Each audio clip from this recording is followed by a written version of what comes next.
owned the majority. But when Keller Williams, started expanding outside the country, Gary was so reserved about leaving the United States and Canada until we became number one in every category. And we broke that threshold 6-7 years ago or something. So we started building out a department called KB Worldwide that started expanding. I met a guy that knew a guy that just, got lucky, but I was also prepared to do it. But we launched the country of Argentina. So I'm one of the last gringo investors down there because, you get a lot of boots on the ground matters. So we got a lot of great partners down there. So that's helpful.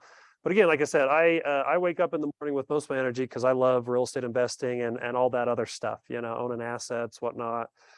So we'll talk about that. And again, it's nice that most of you were on the market report. So you're pretty familiar with the market because I know wealth building and the timing of the market are going to come into it. So if you guys have very specific questions on any of these points about how I'm thinking on it or whatnot, that's great. But my class, I'm thinking of a cool title, but 10 Steps to 10 Million Net Worth is what I'm rolling with right now. The slideshow, I just barely put it together. It's more about the content, what we're going to talk about versus the prettiness of the slideshow. But this is kind of my newest version of how I really think. I wanted to make this as personal as possible instead of just teaching things that you read in books that I haven't applied in my life. I'm trying to just truly talk about things that I learned about, I internalize, and just have become lifelong habits for me, and kind of some of the payoffs and how those all roll together. So we can dive, we can go fast or slow on any of these points that you want. And really, I'm here until 2:30. I got an appointment with Terry at 2:30, so we can answer any other questions you want to if you would like. Okay. So Meet the Masters, got a good little series going. This clearly was dubbed Wealth Building. Why are you guys here? About wealth building. What are you hoping to learn about wealth building? How to do it.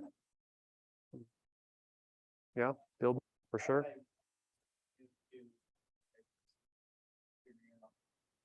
Percentages and where you kind of want real estate stocks, that. Okay, great. Hello, Steve. Welcome. Anybody else? Yeah, similar to prior, like the different varieties of wealth and where it makes sense to put your money and sure. Variety, diversify, I guess you said. Okay, cool. Anything else before I get rolling?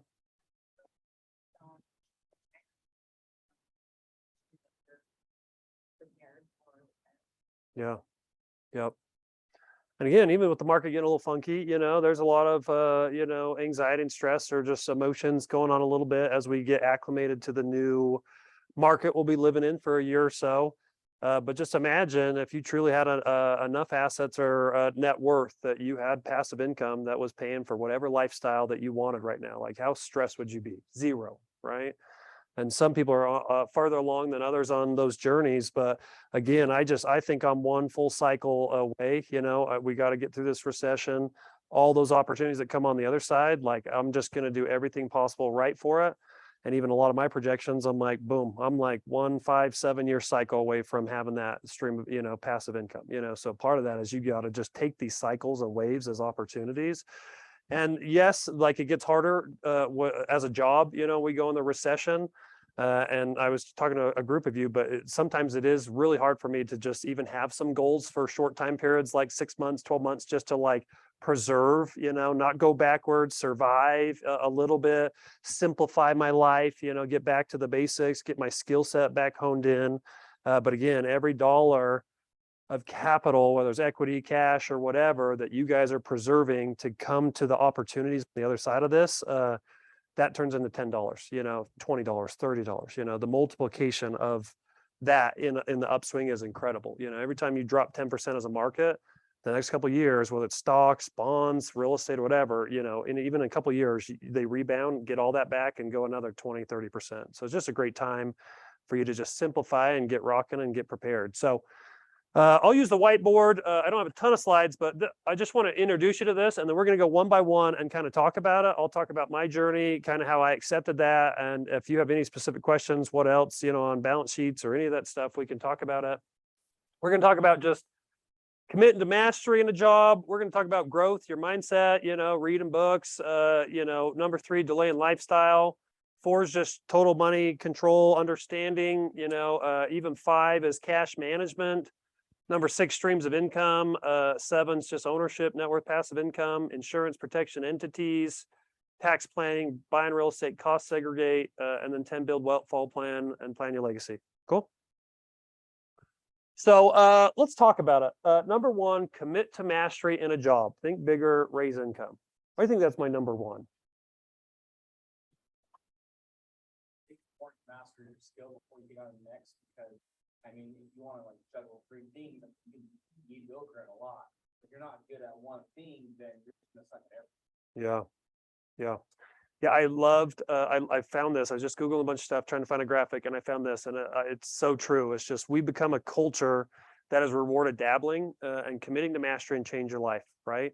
And even when the market was just cranking and it's so good, it allowed us a little bit of complacency or even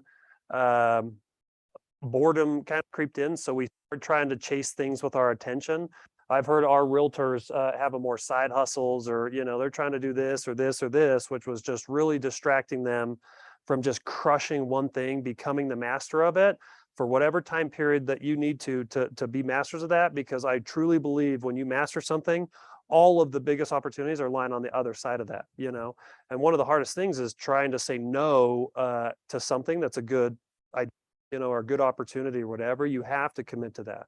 And part of that for me, the journey that I had, you know, real estate, but even when I said I jumped into the CEO, the team leader job, Tyler job here, I dedicated 10 years. Like even when I started the first couple of years, I in my head, which you got to do this too. We're going to sign a contract later, but I committed to a decade. And I said this last time I was here, but when I go talk to other team leaders in our system or former team leaders, average tenure of a team leader in our system is like 2.5 years, because it is the most demanding job I've ever had personally. I think probably out there in the real estate industry, but it's also just, you know, you're just giving so much energy to others that to recharge your own battery is hard sometimes, you know? And so when I tell other people I was team leader for 10 years, they think I'm like crazy. They're like, what? Like you were a team leader for 10 years? And again, you know, literally everything. I showed you all my streams of income, my balance sheet and all that, I can trace legit probably 90% of everything I have coming after me just crushing that job for 10 years. You've heard of, what's the book? Outliers. It takes 10,000 hours to master something. And 10,000 hours means you spent 10,000 hours on that specific thing, you know? So if you're talking about 10,000 hours, if there's only 22,000 hours in a year, you'd have to commit 40 hours a week to mastering that, you know, and that would take 5 years. But again, when you're doing a lot of other stuff, checking your emails and random stuff, it takes, you know, at least a decade, in my opinion, sometimes 10, 15 years to truly crush it. And the blessing in disguise of the recession, in my opinion, is it's just a really healthy cleanse, but it is forcing everybody to go back to the basics.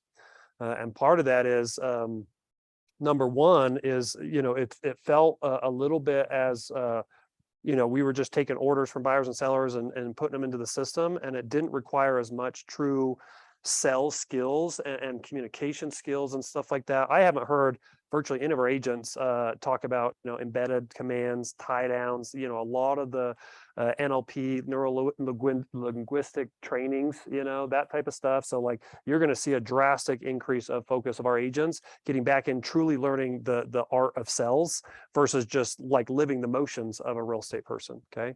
And again, when you crush something, like just the opportunities that come after that is awesome. You know, even our company, a lot of the people that go get up on stage, whether it's leadership or whatever, it's because they just nailed one thing. They get highlighted on stage, and then just all the cool things that come to them after that was because of, again, they just committed to a job, they committed to mastery. And even inside of a job, there is specializations of mastery, right? So like when it comes to being a real estate agent, what does that mean to you that I'm saying this? Like, how do you actually dedicate yourself to being a master in the real estate agent sales position? What does that look like? For me, mastery, I think there's a lot of different areas. There's different ways to do real estate, obviously, but I think being an actual master is learning each part of real estate. So if it comes to listing, it's like listing, right? Or negotiation, or just sales in general. But I think to master real estate, you want to learn your personal skills, your sales skills, your communication skills, your negotiation. Like you need to master all parts of it to become a master agent. So totally agree with all that. I would add. Thank you. I love a microphone. Okay. So, which is true. Besides, there's a lot to commit to in real estate because there's sales, there's personality, there's listening, but also we have to know the market, which is why those of us that are new here to KW loved what you did yesterday. If we don't know that, how are we going to do our job? I mean, that's critical. So that's getting in the MLS, looking at stats, studying what's going on. It might be talking to builders, what's going on in their community. So I think I don't know if there's one thing to master. Well, your mindset is the one thing you have to master. You'll quit probably because it's hard. But there's so many things to master too. Yeah. And some of those might just boil into one box or bucket, but even skill set, you're right. One of the things I've said a million times lately, the biggest problem we have in the real estate industry right now is our economic model conversion ratios are out of whack now, right? So each step, if you say leads generated or conversations had with human beings are on one side and then closings are on one side and all those steps in between, like appointment set, appointment held, listing taken, under contract, whatnot, each step from one to another, like appointments to listing taken to under contract, each one of those conversion ratios, when the market contracts and there's more competition and stuff, each one of those conversion ratios for most people just get worse, which requires you to input more conversations, more leads generated on the front end to get the same amount of closings, right? But not just the conversion ratios get worse, but the demand of the skill set required inside of that listing appointment or that conversation to set the appointment or whatever. So no doubt those skills matter, right? And market, you alluded to it, but why is it so important to know the market right now?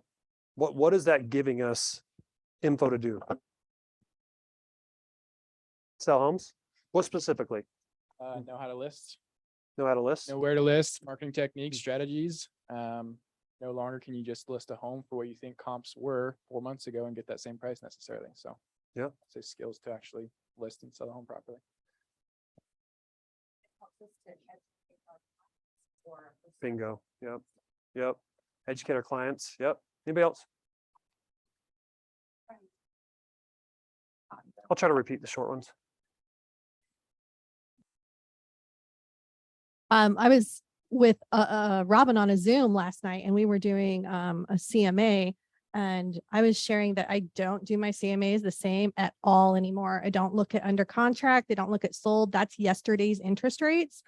So I do everything based upon actives and I usually take like a $75,000 to $50,000 spread of where I think it's going to land. And then I look at all of the competition and I say, is my house better than that, worse than that, better than that, worse than that? And I find my price based according to that. Yeah. Because I have to put my head in a buyer because the buyer, like you said, is the first one that knows where the market is at. And so by knowing the market and, you got to think like a buyer, not like a listing agent, not like a seller. Yeah. Tyler? Well, going off of what Christy Lynn just said, if being able to pivot, I think to be a real master, your craft so well that you can feel it in the air, like your arm hairs, feel it if there is something that needs to change. Because I loved how you delineated a little bit let's say just lead gen. If you want to be a master at lead gen, you don't do that 40 hours a week, just lead gen. So if you're going to actually be a master of lead gen and you need to do 10 hours of that would take a lot longer than 5 years, like you said, 10, 15 years. And we think that we're a master as a realtor, but that's just because we've done all of different things so many times. And I think sometimes we think we might be a master, but we're just really good. Yeah. And to really get to that second sense of being able to shift and pivot fast, I think that's what a byproduct of becoming a master is. You just can't help it, but you just feel it. That you need to make a change real quick and you can do it fast. Yeah. One of the chapters in the shift book clearly is about finding the motivated, right? One of the biggest risks we have right now, the next 12 months for us as realtors, is because all those conversion ratios have been out of whack. It's now taking each step more and more people or appointments or whatever. The risk of us wasting a ton of time on people that aren't going to close has just skyrocketed, right?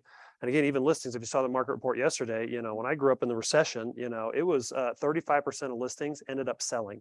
So out of 10 listings, 3.5 of them would actually go to closing. 6.5, you just wasted time, money, and energy and marketing dollars, right?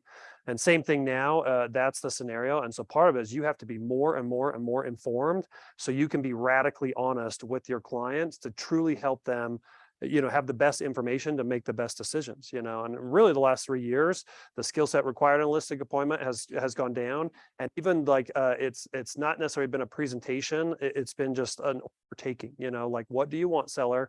I think I can make the work. I'll go do it. Now, whatever they want is probably out of reality, and you're going to have to be radically honest with them and actually help them make the best decisions to get their stuff sold, right? Because again, if you price it even now or even slightly above the market, you'll just be chasing the market down for 12 months, right? So you have to get ahead of it. And it's shocking to me that, we're seeing $100,000 price reductions right now. Just seeing this first tranche of sellers that get it. They've got a ton of equity and they're willing to throw, the money at it, whether it's low in the price, concessions, rate buy downs or whatever, to make sure their homes are getting sold because they have a high motivation for whatever it is, right? And even finding the motivated, you got to make sure that you're really finding and spending your time. You don't treat everybody equally. You got to find people that have the underlying reasons why they're motivated, right? My partner, Clay Winder, he had a buddy in high school that became a divorce attorney, has a little divorce attorney practice, and Clay started marketing 6 months ago, as soon as we started getting into this, and it's officially written in all of his contracts now that anybody that gets divorced through his law firm has to use Clay either for market evaluations or when they sell their property. So we've took 4 listings in 7 days from divorce attorneys, right? And again, even if we get truly down to that 4.2 million homes sold in the country, what is the motivation behind most of those? It's that underlying motivation of divorce, marriage, kids, death, job relocation, or the fundamental reasons that create an ancillary reason why they're motivated. The want-based motivation is out the window right now, And again, even Argentina, for me, it's a very long-term wealth building thing. You want to go make a bunch of money. Owning a region is not that. We've been at it for 5 years. We've got 500 agents down there, 8 offices, but like launching a country, the amount of talent and capital and money and all that, like this year is the first year we've profited. Basically, we'll make about 100 grand. But again, for me, that actual opportunity came out of me just doing my job that I was awesome at. I was recruiting a guy to come into our commercial division in Utah County. I took him to Family Reunion. He ended up having some contacts down there. He learned about Catered Worldwide at Family Reunion, came back, we started talking about it. And luckily I knew enough about it. So I just kept going down the road with him, and just mastering my day job as a recruiter team leader turned into me owning a quarter of a country, which is crazy, right? Most of my rental properties have been from me mastering, classes or whatever. And me even just saying, hey, I'm looking for 2 more rental properties this month. And some random agent in the back's like, hey, I got a good one. I don't want to buy it. I'm like, why not? And they're like, I don't know. All right, I'll buy it, So you doing what you're the best at and spending your most amount of time doing that is going to create a lot of these things. Gary's biggest warning in general is when you reach any sort of burnout or boredom, do not take your time and transplant it to solve your boredom. Spend your time doing what your highest dollar productive activities are. Let your money that you make actually then solve for your boredom, right? So he even has a whole chunk of his portfolio that is, they all make money. Really smart, but it's just his fun category, his lifestyle category. He owns a whole chain of spas, movie theaters, he owns Stance socks, he owns a ton of stuff, which is crazy. So that's kind of him, how he solved it, because as soon as he unplugs from doing this, his income's going to drop, right? And that's even the risk. This is just another random tangent while we're on this one, but I've heard a lot of agents, when they're looking at the work that they have to step up, over the next 12 months, like newsflash, like next year is going to be probably similar to where it is right now, right? Like we're going to be in a recession-ish type of scenario. And part of this, I've heard a lot of great agents, when they're looking up, they're like, okay, I now have to work twice as hard for the same amount of income. Like it's a more of an emotional battle right now, and an emotion, keeping your energy high and your optimism high and your work ethic high and stuff like that. And some of them are like, I think I'm just going to go get a day job, just because they're looking at the next year at how do I actually just protect my lifestyle now.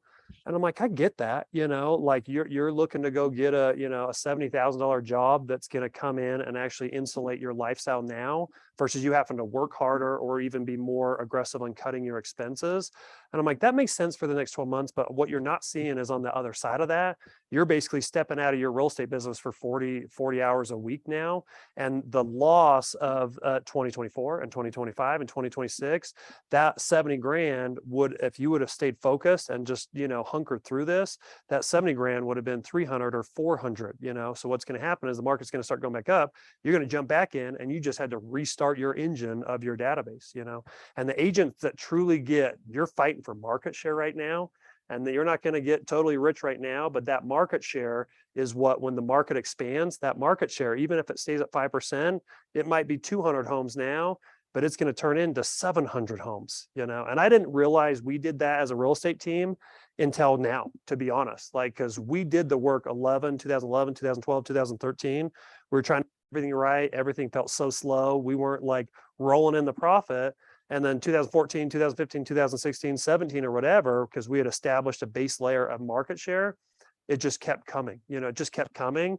And even looking back, I thought we were smart then. I thought we were doing the right things then, but in reality, or, looking back, we were doing the right things in the worst times, So you just got to make sure that you're committed to it and you get a good job.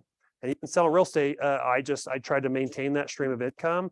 You mastering something is also what creates the funds and the percentage that you're going to be moving over to your investing world that actually goes out and creates all that wealth. Does that make sense? Everybody raise your hand and say, I commit to being the best real estate agent ever in 2023. Okay. So let's talk about growth mindset, reading 100 books. Okay. I just threw that on there, but if it was all about just the information that we need to make the right decisions, we would all be multimillionaires and we'd all have six packs, right? But again, it is not necessarily the right information that we need. It is getting over our myths, our self-sabotage, breaking through, your hereditary or how you were raised or whatever. And you have to have an incredible plan at each phase, and even some of the smartest people, they'll come from somewhere like really like, I grew up really poor, right? Like a single mom, so a lot of that you could go and learn whatever you need to know to totally break out of where you came from and achieve the next level, right? And all the work that it takes there to do there. And there's a percent of people that will just, I'm so happy, I'm proud of where I'm at, and they'll just hunker in that new level for the rest of their life. And kudos to them, that's awesome. But again, other people realize there's just continuous unlimited levels that you can keep going to. And every level that you want to jump up, there's a whole nother set of growth plans, mindset, books, or whatever, And I heard something a long time ago that every dime I make, I'm going to invest 10% into my personal development, but I also invest 10% of my available time into growing as well. So even if you don't have a lot of money to invest in personal development, invest it into just time that you're going to dedicate to that. Like if you looked at my books, my podcasts, I listen to probably an hour and a half of podcasts, 90% of it's wealth building. Like every time someone sends me a Joe Rogan, podcast with a comedian on, I'm like, yeah, I'd love to, but it's just, what am I sacrificing for that? And you just have to be willing to just, really dedicate to that growth time, because even when you go add professionals to your life, attorneys, has anybody had a bad accountant or an attorney or a bad financial planner? Yeah, like even Tony Robbins' Business Mastery, like Keith Cunningham, Rich Dad, Kiyosaki's Rich Dad. He started that out when I went to it. And he basically spent 6 hours talking about how unreliable CPAs are, like because the accounting world and taxation, like we just shut our brains off and we just think the professionals are going to handle it. Like there's a lot of people that just are not great CPAs. There's not a lot of great doctors or whatever. So like if you don't learn on your own, nobody cares about your money like you care about it. You hire great people, and I've slowly upgraded mine. But again, there's no, like if you want to save, if you're going to go make a ton of money and you're trying to do a great set of tax planning, a great accountant's not going to solve everything. They're going to do a lot, but you still need to almost give them some sort of direction. You agree with that? Even the entity structures, Tyler, you probably see it all the time. Like when someone comes to me from a bad accountant and they had, their world set up with all sorts of entities and given all sorts of weird, and I see what an accountant just did to them, it cost them 3 years. Cost them 3 years because that accountant set their life up so terribly, And again, you at least have to have a basis level so you're not getting, your time or your time value money sucked out from you. So, And again, this is, I tried to research this at one point, just like the different groups or classes or whatever, even like US social classes, right? The poor, lower class, people basically, at that below that poverty line. When I pulled this a while ago, about 12% of our population is in the poor, poverty line. The working class, which they consider blue collar worker, actually poverty up to the median income, number for a household. We have about 40% of our country in that. And then the middle class basically is, semi-professionals, craftsmen, people that just are making a decent annual wage. And they have higher than median, maybe up to that 100 grand, 150 grand or something. These are always moving numbers. There's another 46% of that. And then again, the rich, highly educated professionals, likely salaried, those are, 100, 200, 300,000 or whatever.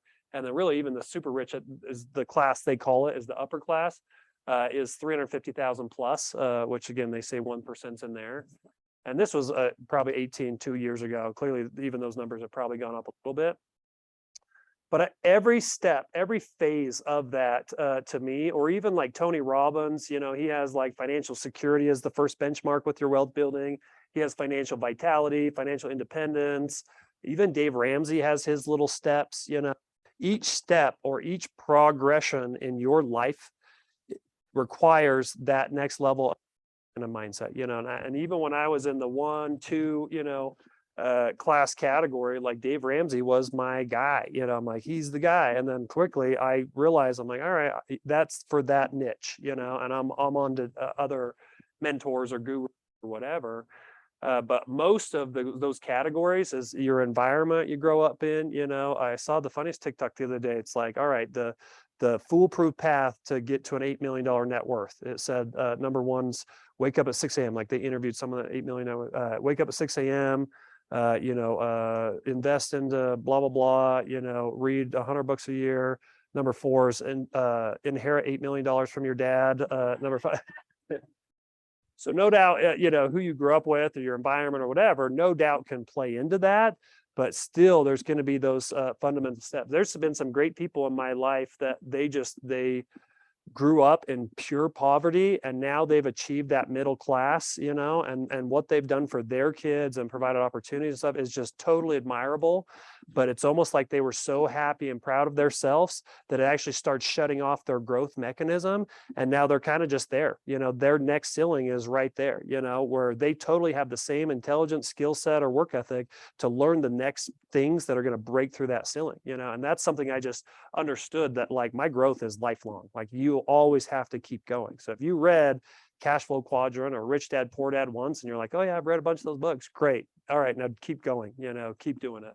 So really the challenge I have for you coming out of that is basically just your growth plan. Like have a solid growth plan every year when you roll into the year. You guys agree with this? Growth mindset? What do you guys do to actually grow your wealth building?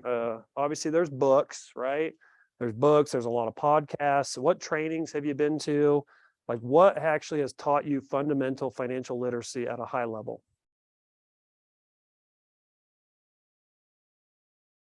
My first step, Jonny, was I hired a financial coach. Oh, cool. So I was making a piece of money. So I hired a financial coach a few years ago that I stumbled across online. I didn't know if he lived in Utah, but he lives in Daybreak. So he's right here. And I met with him every month until I knew that he knew what my budget was, which I didn't have one. And I knew I didn't know where my money was going. I have obviously no training in this and didn't grow up learning anything about this either. So that was my first step, was getting the coach, shedding some tears of like accountability around money. There's a lot of emotions in that for a lot of people. Yeah. It's coming on. But anyway, that was the first thing. And then we met every 2 weeks and I needed that accountability, and I didn't do anything huge, except it was huge. I just started managing my money and paying off things. And 1 year I paid off a lot, like 70,000 in debt. And that was massive, but I knew like I got more to do. I got more to grow. I listen to a lot of podcasts on growth, but not on money growth. So this will inspire me. Great. Just sort of focus in on that. I bought a couple of rental properties They're going well. It's going slow, but I feel like it's a huge step. All of these small things. I don't think I have a financial growth plan. I'm just trying to stay stable. Cool. But I appreciate all the things you're sharing. In this class, glad you showed up for sure. Here's just a bunch of, books, magazines, any money magazine I subscribe to, even just getting really familiar with all the different softwares out there, the technology, money management tools, money podcasts like crazy. I try to do at least financial wealth building class at least every 6 months of some sort of form, minimum 3 hours to 2 days or whatnot. KW Wealth, that community just rolled out. I went to that one in July. Fantastic. Great curriculum there. Get your math on, government resources, break your consumer mentality. And again, I think more than anything, it's just you have to choose your profits wisely, right? Some of the loudest prophets in society now don't make a profit, right? And other areas of life, like health area of life, it's a lot easier to tell sometimes because you're never going to go hire an obese physical trainer to teach you how to be fit, right? Same thing, if you're taking financial advice or some of your growth, you're following people that have no business teaching you, you got to be careful, right? And again, money is one of those confidential things. So you don't always have the ability just to go ask, but even my financial planners that have helped me in my life, they don't show me their balance sheet. I'm not going to go hire them. And it's a weird scenario for them, to be honest. They're like, nobody asked me for my, I'm like, well, sorry, yeah, great. 10 million. So you got 10 million, right? Teacher? That's actually why I named it, is basically like, if I actually wasn't super conservative on it, I think I'm right at 10 million. Hell yeah. Which again, I told this last time I was here, I think to 10x your net worth every decade is very, very possible. Totally. And my whole goal was to be at 1 million when I turned 30, which I started way negative in my 20s, but I dedicated my 20s to delaying, whatever. And then my goal at 40 was to be at 10 million. So I'm probably close now. The recession is going to make me want to ignore my balance sheet for a little bit, but I'm hoping by the time I hit 40, because I turn 38 next month. But again, when I hit 50, 100 million. And then it's weird to like fully grip that I'm like $1 billion. Like it's scary to say it. 60 I'm like, years old, yep, billionaire. I'm going to do it, Let's see it. but my plan is very, I'm not creative. I don't think I'm going to go start something, world shattering by any means. I just think the pathway that I'm doing is just, you just have to do a lot of right things, but it's something that I just think anybody in our world can do, to be honest, Next one, number 3 is delaying lifestyle for 10 to 20 years, right? Every dollar matters. When you're trying, even when you're at 0 or negative, to get to that $1 million net worth, which should be everybody's first minimum goal. Everybody should have a millionaire a goal, okay? But at that phase, like legit, every dollar matters. Like every dollar matters. And that, and the earlier you do it, the smarter you might be, but today's better than tomorrow, so no matter what decade you're going to go on this journey, you have to dedicate it to it. And a lot of times it's because when you're younger, there's a book called The Defining Decade. When you're younger, you're just more agile, sleeping on someone else's hotel room, like, you just have a lower maintenance in general. So like if I gave anybody advice, 20s, don't buy your dang car to keep up with the Joneses or whatever. You have to delay your lifestyle. And it's not just delaying your lifestyle for every dollar matters. We'll talk about it in a sec, but even the balance sheet. We've talked about when you move money over from your earned income, whatever percent that's going to be, mine's 30%. When I move it over to this right side of the world, it is mentally impossible for me to accept bringing that dollar back over into my world. And again, that's easy when the market's not shrinking. But even now, my wife, we're getting my wife on board, but us scaling down our expenses, I have a lot of options because I have net worth now. I just accepted that principle 15 years ago. I will not go backwards on my balance sheet. So like, I don't care what my lifestyle has to get to now. I don't care what you guys think about me. If I'm wearing, used jeans from the DI or whatever, I will not go backwards because I have a plan in place that's going to get me on the other side. Right. And so really you have to delay your lifestyle. And I don't know what that, where that emotions come from, but it's just even me, like, it's almost like every 3 months, I want to screw up my financial plan. Like, I just want to go do something stupid, being disciplined and just on your plan always for some reason is just so hard and so boring. My best friend is on my Red Sign team down there in Utah County. I've known him since high school. And he is that poster child. Like, we'll have these conversations And even the start of the recession, we talked about this, he committed to everything. And then just that next weekend, he was just stopped at an Audi dealership and he pulled up Monday in his brand new Audi. And I'm like, what in the hell are you doing? And he's like, I know, I don't know what I was thinking. I can't take it back now. You just have to be careful, or even just whatever those emotion, rewards are, do a earned base or something, or just make them smaller. Instead of buying a car, just go buy a t-shirt or something. I don't know.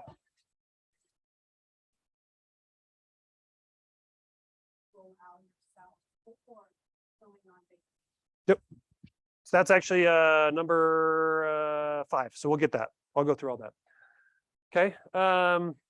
And again, why does every dollar matter? Because of this. Who knows what time value of money is? Nobody? Who knows what time value of money is? What is time value of money? Yeah. Yeah, there's a million like elementary examples of like, all right, don't buy the Starbucks. You put the $4 in and the S&P index is going to turn into $33,000 or whatever, right? So true. So true. Yeah. Yep. Yep. Einstein said that the greatest invention of humanity was compound interest, whether it's if you're on the bank side or if you're on the building your own wealth side, right? And if I told you right now a handful of numbers, do you have like a calculator or do you have a pathway right now that you could just quickly calculate time value of money? Can anybody do that right now if I put you on the spot? Is someone so versed with time value of money, or you have some sort of calculator, you can just try and plug those numbers in? It's what? Between where you put that money. So it's one of the exact. Well, we're not talking, yeah, you have to determine a rate of return that your money's going to go up, but you need to learn this. Like, this is like an obsession that I learned of why I gain the fuel or the energy to delay my lifestyle. Because I could just simply, all right, if I don't buy that, or if I don't do that, or if I don't do that, what does that money turn into? And it just helped create this like total endorphin, like positive energy that helped me make better decisions. I haven't been always perfect, but you got to make a lot of right decisions on preserving those dollars to get to that million. No doubt from 1 million to 10, you can be less disciplined. You still need to be really smart, but now buying, chicken nuggets at Wendy's or whatever isn't going to be detrimental as it was that first millionaire path. Okay. Again, and that's all just becomes percentage based like we talked about. 72 kind of illustrates that. So if you divide a number into the figure of 72, it tells you how many years it takes for your money to double. Mm-hmm. So, if you could get a 10% return, it's going to take 7.2 years for that money to double. So that's a motivator for me to think about, okay, where can I place my money? And if I do that, here's the reward. Mm-hmm. In that example, in 7 years, I just doubled my money. Yeah. Like the S&P 500, what is the quoted on average the last 50 years, growth of the S&P 500 over the last 50 years? What do they always say? 8 to 10%. It's been 10 to 12, but on average 50 years, it's been around 8%, right? House appreciation. What's the average house appreciation over the last 50 years? 4%, right? But again, because you're putting a down payment down, is a multiplying effect, because if I buy 40 grand of stock and it goes up 8%, I just went up 8%. But when I put 40 grand down on a $200,000 property, it's the growth of the whole $200,000 property, right? But basically, time value of money, all it is, you need a couple simple things. I downloaded one of those financial calculator apps, all those fancy financial calculators. They're just apps now on your phone. I downloaded one of those, and I'll tell you, I have no idea how to use it for anything else. Like, I can do add, multiply, divide, minus, but then time value of money is the one formula I learned. And most of those financial calculators might be a little different, but all you have to do is like, all right, well, if I start with this, like present value money, whether it's 0 or $1 million or whatever, rate of return, like what is your average percent of return? Could be 1%, 5%, 10%, 30%, or whatever. And then over how many years is that going to compound? And then it spits out the future value. Okay. So like Warren Buffett's the wealthy, been up and down, the wealthiest person on the planet for the last 10 years. So we know what his rate of return on average, his growth of his net worth over, 50 years has been. 22%. Yep. 22, 23%, something like that. Right. And even me, like that, to 10x your net worth is somewhere around that 22%. And when you make some money, you're saving money substantially on taxes, you invest it into things that have good rates of return. Absolutely 22% is very realistic conservatively, to be honest. And again, that's over seasonality, time in the market, you might not get that, but over 15, 20, 30 years, it is, right? Okay. Don't want to- So is there ever a point where you're not doing it at the beginning? It just depends. Again, I just think that first 10 years is very important. For me, 10 years made all the difference. Basically, like I was 22 when I got into real estate, and it took me till 32. Basically, got to that million, and even my passive income was dollars. Like it wasn't even substantial, but it was basically just a balance sheet. I had some equity and whatnot and stuff. And no doubt my lifestyle drastically changed, not drastically, but it started increasing after that. Like once I had that bottom level threshold, that's okay, and part of it's just how big and what's your long-term goal, so even me, I'm like, all right, I'm on a pretty good trajectory. I'm feeling like my kids are already super spoiled, so I'm not giving them any money anymore, right? And then number two is like, I don't, I have some big goals, but like my next bottom line is I went to one of my friends from Texas owns a bunch of market centers. His name's Smokey Garrett. He owns 14 market centers. He helped actually start Keller Mortgage for Gary. He has a ton of cool stuff going on. Really, really cool. He's got a pretty high net worth. But I'm like, when was the last time you considered yourself absolutely financially free? And he's like, for me, it's 25 million. And I'm like, whoa, that's a big number, right? But when you actually look at passive income, because I own offices, I own a team, all my ownership in businesses, like I don't think there's earned income and passive income anymore. I actually have 3 categories I track. It's earned income, like what am I actually swapping my time for? I own businesses that I've stepped out of, that I've leveraged out. But when I'm dead, they're not going to just let me own those businesses. Like if I don't input minimum standards and expectations, they're going to kick me out of owning businesses. Even majority owned businesses, I'm going to just feel bad that I'm not being the majority owner, expectations I'm getting out. So business income is kind of a middle ground for me. But when you're talking about pure passive income, basically you have a net worth or you own enough real estate assets or whatever, it's hard to have a high percentage that requires no input of your time, energy, or whatever, right? And that's why even most times if you're just uber rich and you give money over to a money manager, predictably cash flow from that, like dividends or whatever it is, you're going to be in the ballpark of 4 to 5%. So that's why I'm like, all right, 25 million times by 4%, worst case scenario on passive income, to get $1 million net passive income. Clearly that's where he got those numbers, right? It's just, that was the point, that he had enough net worth was doing it. If you have other avenues that are cash flowing true passive income, 10, 15, 20% or something, yeah, you might be able to do it with a lot less, but to get true passive income that isn't requiring you to show up to work that year is hard. It really is hard. I own a lot of real estate, and it's hard to make a lot of passive income. You got to own a lot of real estate or have a really low debt on a bunch of real estate, What were those 3 categories? Earned income. Yep. So I do earned income, which is physically, I would not get that income if I didn't swap my time. So if you're selling houses, even the RD role for me, I absolutely consider that earned income. If I didn't show up to work for a month, I don't think they would want to pay me, right? Business income is not just that you've stepped out of it.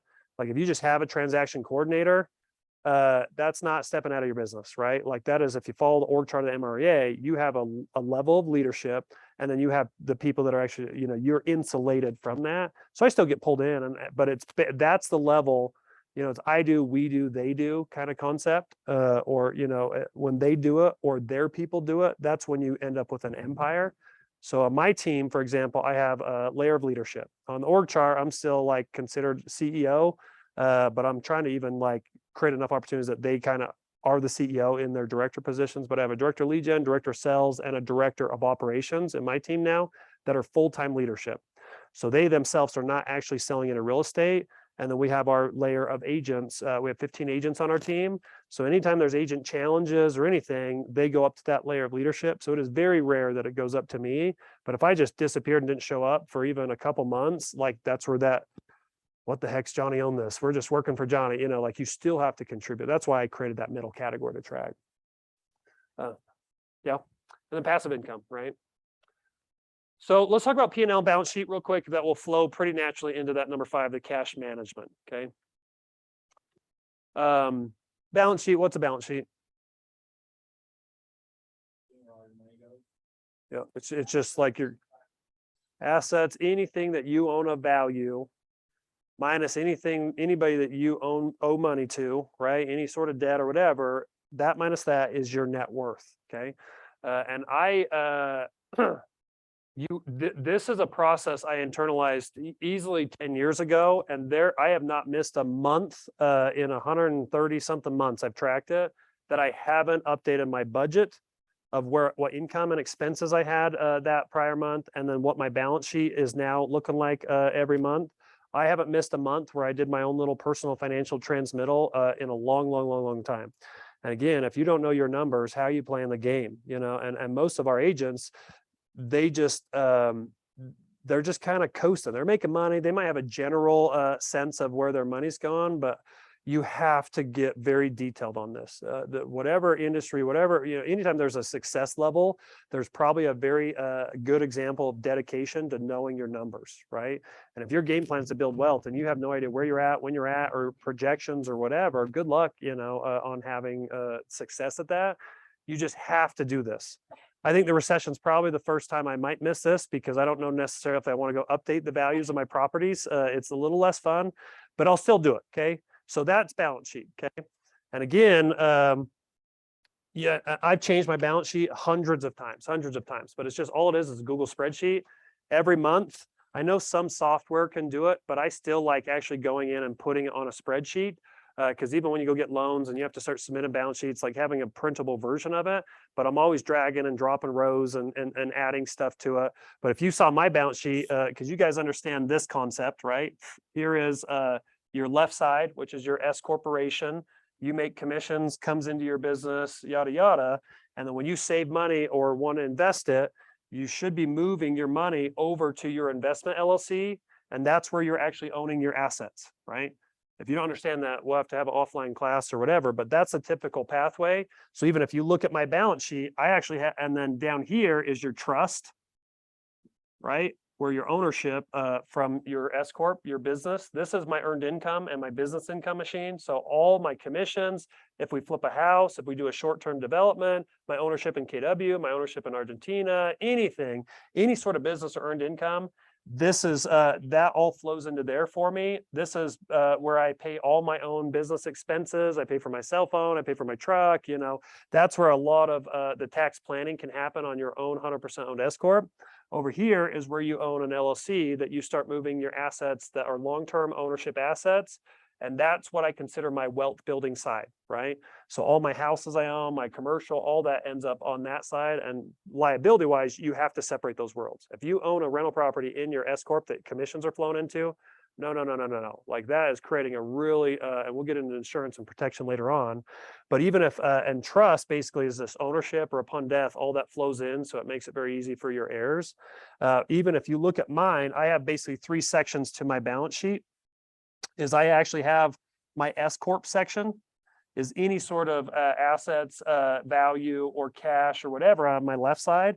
I actually have all that. So that like my ownership in KW Westfield, I own 50% of that. I have a value that I attach to that it's worth that if I want to go sell it, whatever. So I put that under my S Corp. And then over here is where I actually put all my right side of my world. And then down here is just other personal assets that don't fit into one of those that come down. My personal residence, my personal cars, the personal crap around my house that I spend money on that depreciates in value. So it's kind of like even holding the balance sheet accountable for each one of those sections, right? And one of the traps I've seen people get in is they never move their money over here. They make 200,000 bucks in their sales business. They live off 100 that year. They pay some taxes or whatever. And then they reinvest that money into their sales business to go buy more leads or whatever. That's okay. But again, you wake up 5, 6, 7 years later, and you actually don't have any more value on a balance sheet from continually reinvesting in that. That's more of an income investment than it is an asset investment. And that's why our profession is the greatest one on the planet. You go make a bunch of money, and then we're seeing all the good deals. You should be buying a rental property a year or whatever, right? Does that make sense? And then so that one's, you know, I think you guys get that. Yep. Yeah, go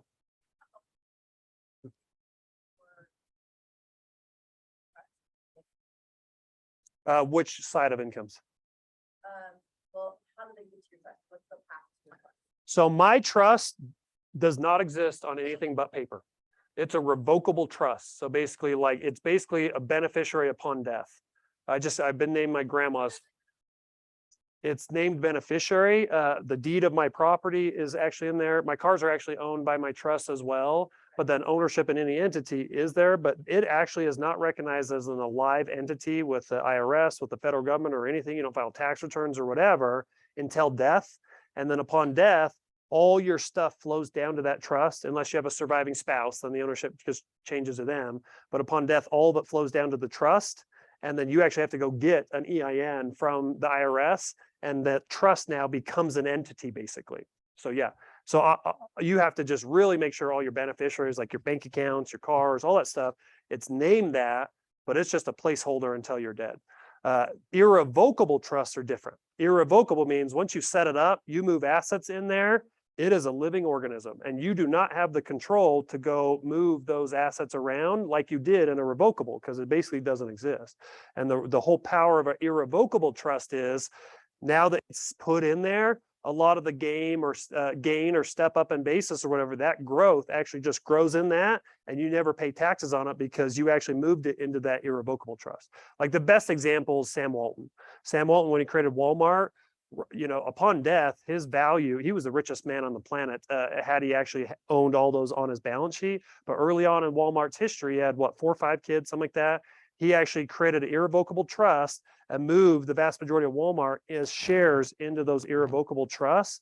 And so when he died, $200 billion in net worth basically just virtually didn't get taxed because it was already moved in before the value went up in those irrevocable trusts. So again, there's an estate tax threshold, and Democrats and Republicans are always fighting over what that is. It's around $11 million right now. So if you have assets over $11 million, the estate tax is virtually 50%. So if he would have died and hadn't done that estate planning in advance, $100 billion would have got wiped out in estate tax. Crazy, right? So that's a trust thing. But then P&L, you guys get the general sense of P&L. You get all your income that comes in, you get your expenses that come in, and then what's left over, if any, right? That is your profit, okay? The biggest challenge when you start bringing entities into it, every time I ask an agent, how much money does it cost to live your life? The number they give me is always around 50% or less of what they actually spend. And part of that is because they're not tracking their numbers, so they don't actually know. They think about their fixed expenses, and I'm like, all right, show me your bank account. I'm like, well, what was that 2,000? What was that 500? What was that? Oh, that was a one-time thing. Well, there's a lot of one-time things showing up, right? And that's part of it, is you have to be realistic, and the only way you're going to be realistic is tracking where you spent your money the month before, right? That's why I use the free service mint.com for all my personal bank accounts. Mint.com's owned by Intuit, who owns QuickBooks and TurboTax and stuff like that. That's just a free personal management. Most of you are probably using QuickBooks for your S corps, right? And the challenge with our business, is because so many of our costs that we're creating a set of books for our accountants to run our S corp books, and we want to write off as much as we can so we don't have to pay taxes. So in my S corp, again, I say this all the time, my S corp, Spoko Inc., is the best company on the planet to work for. Literally better than Google, Apple, everything, because the benefits it pays for is incredible. It pays for my phone, pays for most of my vacations, pays for my truck, pays for my Netflix. It pays for, it's so many things I reasonably, and in cooperation with my account, we think are absolutely legal within the boundaries of writing certain things off, right? But again, those are still my expenses. So what most agents are not doing is they're adding together their personal bank accounts and their S corp bank accounts to truly understand how much dang money they're spending, okay? And even the first time when I got married, we had a very strict budget for our personal income. We had our little spending money, we had our fixed expenses or whatever. But my S corp kind of turned into my secret bank account, that when I wanted to pay for something and not abide by a budget, I would run it through my S corp. Right? Is anybody doing that? Okay, that happens. Just whatever you're doing, get real with how much money you're spending every month. Okay, and then documenting your income minus your expenses, you'll truly know what your net profit is that you can go out and start managing. Okay, does that make sense? Is anybody doing exactly what I just said? Is anybody doing the opposite of what I just said? Do you marry your personal and business back up? Yeah. Okay. And when I did that, the number on the bottom that I was actually spending, I'm like, whoa, it actually got out of hand because I was not tracking and holding it accountable. Okay. You have to have that habit. I do not know how you're going to become wealthy if you're not having a P&L and a balance sheet every single month. And again, it's a little work to learn how to do it, or the software programs or whatever. And I have a lot of transactions that run through my family account and my business account. But once you actually code them in, so it just automatically recognizes them, my monthly family transmittal that I bring all this together, and I got a lot of moving parts to it. It takes me 17 to 20 minutes on average every month. That's it. If you're doing 1 minute. A spreadsheet.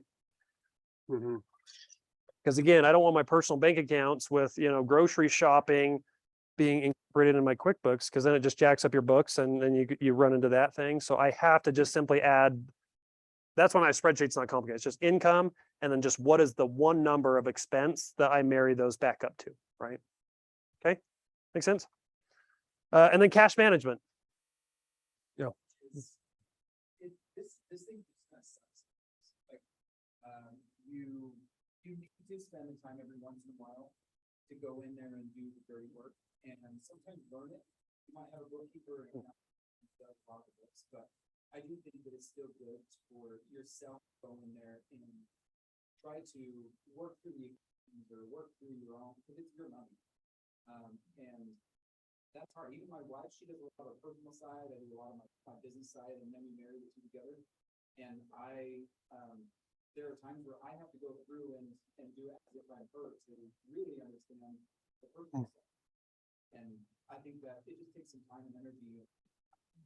I think we are adverse from doing that. It's an emotional mental block we put in our way. Like setting up QuickBooks account for our business, attaching our bank account to it. So you put in your American First Credit username and password and connect those two. It sucks in all the transactions from that month and it just creates this giant list. And I have to say, all right, what was Wendy's? Okay, that was, meals and entertainment or whatever, right? Like I have to just physically go and categorize it. And it is just clicking a button. What category should it be? And I just go down that. And once you've even done it once or twice, it will recognize what category you're transacting. And you can set up so it just auto does that. Those simple steps, it literally, I could teach my 6-year-old to do that. But for some reason, we create so much emotional anxiety and like, I don't know how to do numbers. Counting's so foreign to me. Like, okay, well, quit overthinking it. All you're doing is clicking a little drop down button and say, what category is it? And the more you outsource stuff, the more it detaches you from the reality of your thing. And I think that's something I feel like my time is very valuable, and my team, my office, all my big companies that I just own a percent of, right? All of that accounting is outsourced, absolutely, right? But when I get my little piece of that and then categorizing my own transactions, it's just hard for me to think I could effectively outsource that because it takes such little time right now. But the loss of information I would have or the mindset I would lose by doing that is just not worth it to me. And even bookkeeping, your accountant's emailing you, what was this for? What was this for? What was this for? And then they have to receive that email and they have to just click the button and click what it is, right?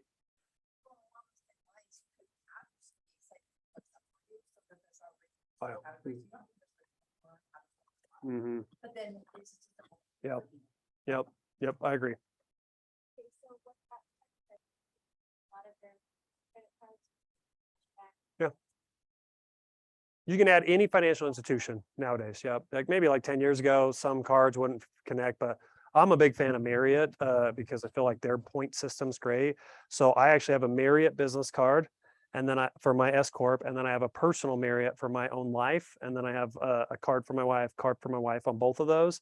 We've just simply connected the Chase bank account now. So I have one simple bank account, one simple credit card, and you can complicate it and you can add as many cards as you want, but I don't carry balance, but I charge everything on those Marriott, and then it just auto withdraws that payment every month.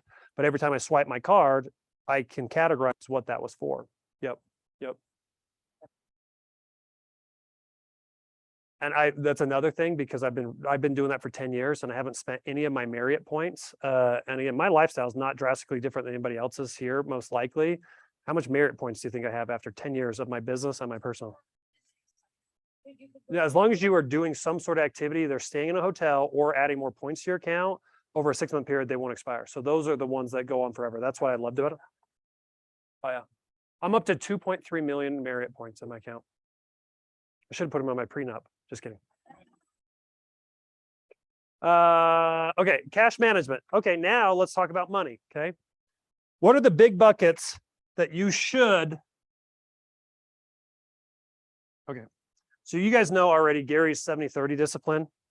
All out of all your income, 70% do whatever you want with, 30% should be going into your investing world. Okay. I internalized that and accepted that very early on. I couldn't jump to 30% from zero. So there was probably a year and a half period that I was 5, 10, 15, and I was stepping up to it. But I've been a 30% of my income, whether I make $5 or 500,000 or whatever, systematically 30% of it I dedicate to the investing, and I never bring it back. I treat that as a business. I keep investing. And I think if you did that if you committed to a job or a career that you love and you master it, 20 years of doing that and just letting that sucker snowball, or 10 years or whatever it is. Mine was 20 years. I'm going to let that snowball for 20 years. And I think after doing it for 20 years, I should be able to solely live off that passive income and do whatever I want. Okay. And again, what happens is people don't live below their means. They make 10 grand, they spend 11 grand. That $1,000 now of deficit, where's that going to come from? Your balance sheet. You're either going to go into debt, or you're going to have to use an asset, either sell it, pull cash or something to move it over to subsidize your lifestyle. Okay. One of the biggest challenges that I'm in, to be honest, because so much of my income is based on business income. Business income is basically whatever happens with the company, whatever's left over, the profit, that's the percent I get, because I've moved more from earned to that business income category. Right now, if the market drops 20%, an agent that goes out and sells 60 houses last year, now the market drops 20%, they've got to somehow live off 48 houses of income, right? But when you have a bunch of businesses, this is where I'm at right now. Most of my businesses, like KW market centers, they're like a 3% profit margin. Like, we have to make a lot of money because all of it basically goes back out the doors. We're a 3% profit margin. My real estate team is more like a 25% profit margin. And I've got some businesses in between. When the market drops 20, 25%, we didn't just reduce our income 20, 25%. We could just wipe out all of our profit, right? And so specifically for me, the recession, like, I'm not panicked because I have options, but like, I have to be very diligent on decreasing lifestyle, because my income from 2021 to 2022 or 2023 will drop probably 80%. Drastic numbers, right? So I'm having to really attack my profit, my P&L to get my expenses down. Because again, my number one fear is if I run 5 grand deficit or 10 grand deficit, the only options I have is then to go tap into my balance sheet. I'm either going to end up in debt on a line of credit, or I'm going to have to go sell at the worst time ever a real estate property or this or this or this to subsidize my lifestyle. And when I got into the recession, that's just what I learned, is people couldn't get a hold of their household finances enough. They start selling properties and having to take the 10% haircut or whatever, that was subsidizing it. And then you wake up 2-3 years later, what took you 10 years to build, you just depleted in 2 years, right? So if you don't know your numbers, how are you making those decisions? You just have to be willing to do that, okay? And then my kids. So I got 2 12-year-olds and an 11-year-old, okay? Those are my oldest of 5. And I've been trying to internalize all this stuff. I'm like, what can I just teach them? And kids, you got to layer things in. And I said this a couple classes ago, but the one principle that I'm starting with is we don't pay allowance. It is earned commission, whatever it is. Good grades, they babysit, they do chores, they go, start a business or whatever. They hate me right now, but every dollar they make, because I got little bank accounts, little kid bank accounts set up for them, every dollar they make, they have to save 50% of it.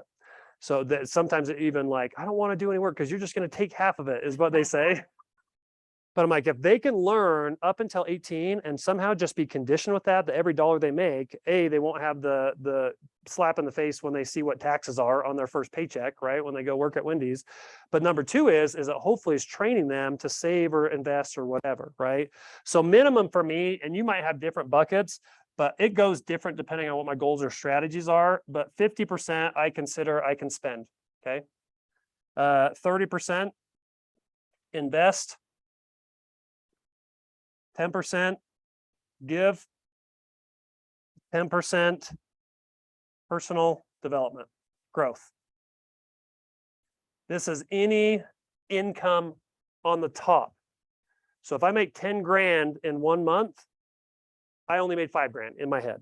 Like 5 grand is the only thing that actually hits my bank account for spendable things. Like if I don't take it out on top, it miraculously disappears, right? So the second a dollar, and some people have a separate bank account. I use my S Corp for that. So all my money dumps into S Corp, and whatever that number is of revenue from the collective streams of income or whatever that is, I already immediately know that 50% is what I can spend, okay? And this is after tax. That is the one thing that's after tax. But again, we'll talk about minimizing tax. My lifestyle, yep. Yep. And that's why lifestyle, that's what we're talking about. Like, it's not like I just said, all right, I'm going to go from ramen noodles to eating a Ruth's Chris overnight. Like, this was incremental growth, but it was in my plan or model versus me just spending every dime I make.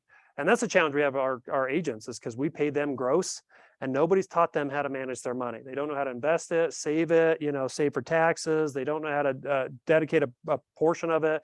And that's why you just have to train yourself. Whatever account that you're going to have as your wealth coordination account, that is not the money you correlate with my buying, desires. You have to dedicate to that, right?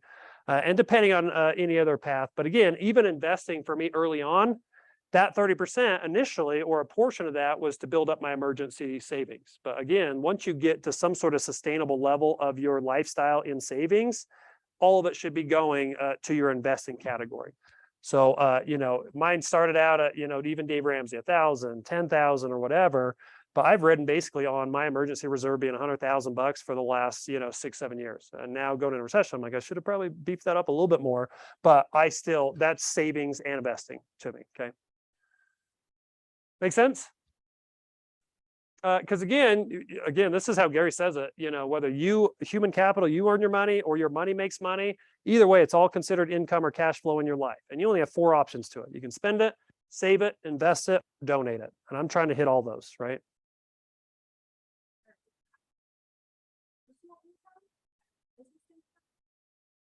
Everything. So again, if I have so again, this is all my, so I own, some of KW, I own this or whatever. Even when I didn't have anything, it was just sales income. The only thing that would come in on sales, right? But we'll get into this streams of income later. Whatever income source it is, I track it on my spreadsheet. And then I actually then run that 30% algorithm and kick 30% off, okay? 50% basically just goes down here into my personal bank account. Unless it was an expense I paid for out of my S Corp or something. But that's why that spreadsheet matters to me, because it actually just creates simplicity around this versus getting too lost in software. I just have a row for all my streams of income, even bank interest, right? And all of last year total, I made like $80 in interest. Now it's like $180 in a year period of time. But either way, I still show that as income. Commissions as income. If you have any other sources or a spouse or whatever, keep track of all your income. But I also use that same spreadsheet as goals, maybe for income for that 9 months down the road or whatever. And I simply have all right, how much have I invested is another little section in mine. So basically, if I, take that 30%, put on a down payment or whatever, I'm trying to pace that I make sure I save 30% of that, invest 30% of the income. And then I simply have just one line that adds up those expenses from the software programs that is 10, 20, or whatever the number is every month. And then I also will show if I actually had any money left over after spending and investing those equations, okay? You just have to generally know what percent your money, where did it go? And most people is just, they don't have a plan for their money. They don't track it. So of course, 100% ends up in the spending category. And if you don't get ahead of that, you're never going to be able to have a habit to wealth build, right? And I've said that before, even being in a partnership on my real estate team forced me to actually have that habit, because basically we would have our income go into one bank account that was a 50-50 owned bank account. We'd pay any of our team expenses, whatever's left over legit was 50-50 distributed to me and him, right? So if we actually wanted to invest or save or whatever together, we had to take it off the top. So I kind of almost was treating him as my spouse for a little bit, right? Is we just had a monthly meeting. All right, how much do we make? Did we save 30% of it? What's left over? Boom, that's actually what we have to live off our life off. And that's what was the challenge, was we were making decent money. We'd go make 100 grand in 2009 and, leading up to the recession. So we made 100 grand, But because we have these buckets, by the time it actually got down to us, I actually only had 30 grand to live my life that year. So it forced us to think bigger and raise our goals because so much is getting bucketed off by the time I can go spend something. So when people make 100 grand in a year, they're ding, ding, I'm going to go buy that Tesla, right? I had to go make finally $300,000-$400,000 before I could now have that same level of I'm ready to buy a car, because that forced me to delay my lifestyle, right? Okay. Next one, cash management, streams of income, right? Here's just that, but we know that streams of income is no doubt the pathway to wealth, right? The richest people on the planet have a ton of streams of income. And again, most of my streams of income came after that 10-year period of mastering something. So I really only had one, maybe two streams of income for 10 years of my real estate career. And then eventually I start strapping on some other ones, right? But my main point of that is streams of income that fit together. How do I add a supplemental stream of income that actually fits cohesively with what I'm doing as my day job? Okay. One of the most ignored easy streams of income in our company is profit share. Like it's just like, it's so foolish to me in my mind, because you don't have to go dedicate a ton of time in your week to simply add another stream of income. You're already doing that real estate transaction. You already have a great relationship. That agent already has probably said something about how crappy their brokerage or their broker is or whatever. But again, you just are not making it a goal to build that second stream of income. And again, I've shared my profit share thing, but I never crush that. I've never made hundreds of thousands in a year, but I make 15, 20, $30,000 a year in profit share. I just 100% devote that stream of income to just buying rental properties, because that's one I've just given 100%. A lot of my second, third, fourth streams of income, because I learned to live off my first stream of income. When I created that second stream of income, I actually didn't go in and do those percentages. I just said, hey, I'm used to not living with this extra $1,000 a year. I'm just going to keep that totally separate. I'm going to recognize an income, but I'm going to show that 100% of it's just going back in. Like my rental properties, when I make $100 net income, I don't say, whoo, $100, I'm going to bring it back over to my life. I leave it in my account. And when that $100 adds up to enough that I can actually go buy a second rental property after 99 years or whatever that would be, I go buy a second rental property, right? And that's what's actually helped me on my algorithm. Because again, if you make 10,000 in profit share and you devote $10,000 to your investing out of that, so you just let that ride, it actually decreases the percent that I have to save or invest out of my normal income. Instead of doing 30%, my normal day job, I'm almost back to using 100% of it now, because I'm still hitting 30% of my total income by devoting some other streams of income 100% to that investing tree. Does that make sense? Okay. But again, streams of income fit together. Do you know how many dang agents I've talked out of like starting businesses in totally uncorrelating businesses? One of my favorite agents just came and he was like, hey, I'm going to go start a landscaping company. And I'm like, oh, really? I'm like, how are you going to do that and juggle your real estate career? Well, I'm just going to do the books and I'm just going to do the marketing. I'm like, well, I know you're a perfectionist. There's only a matter of time till you get sucked into every aspect of it. This is a year and a half ago. He ignored me. He went and started it. After a year, he's like, I'm losing so much money not investing that time into my real estate business. And what I thought I was going to go make over here is just actually taking it out of this real estate business, right? And that's why real estate has been like a lottery system for me, is I've always had one job, but somehow I've been able to develop these other streams of income that don't require very much input into it because it correlates so much, right? That's why you're seeing all the brokerages, starting title companies, mortgage companies, insurance companies, property management companies, because they fit together. Even ours that we've created as a company, you basically just have to go produce and just help drive your people to those good companies. Boom, you can earn some of those shares, right? So that's what I mean when it fits together. Because as soon as you go unplugged to go spend your time totally doing something different, opportunity costs, right? You're now costing yourself money in that other business. And your likelihood of going making $200,000-$300,000 just crushing real estate, way more likely than having 3 jobs that add up to 100 grand each that you get that 300 grand. Okay. Focus. So let's talk about obsess about ownership, net worth, and passive income. Who in here has a net worth goal by the end of the year?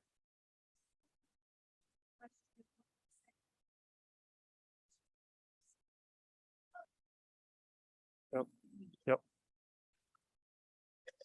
So we have budgets within that 50%. So when we get that 50% or try to project what that 50% is going to be, we go establish personal, family, things, but it all has to fit in that 50% to me. My other crazy idea is even, cars, right? Like you get such a bang for your buck on your cars, taxation wise and stuff. But like, I like new cars. Like that's the one thing I make bad financial decisions because I'm OCD and I hate thinking about someone else spilling their milkshake in my car that I now own. Right. So the last like 3 cars I bought, that's the one like impulsive thing is I buy new. But part of it is like my truck out there. I bought a new truck last year. It was like 80 grand. Okay. But I wrote that off of my business, which probably saved me, $20,000 I paid in tax because I took an $80,000 deduction. Even just cars alone with real estate, you virtually could have a new car almost all the time and then keep selling them. And if you're making a decent enough money on your sales business, the numbers work out to you almost driving new cars for free. And we can go through that in another class, but it's crazy what we can do with autos. But the average car, like an $80,000 truck that I bought, on average, I know it's worse the first year and that kind of slows down a little bit, but I project depreciation, like the value of my cars or just the crap that I buy, furniture, anything goes in my house. I know I've spent money on it, but it depreciates 15% a year.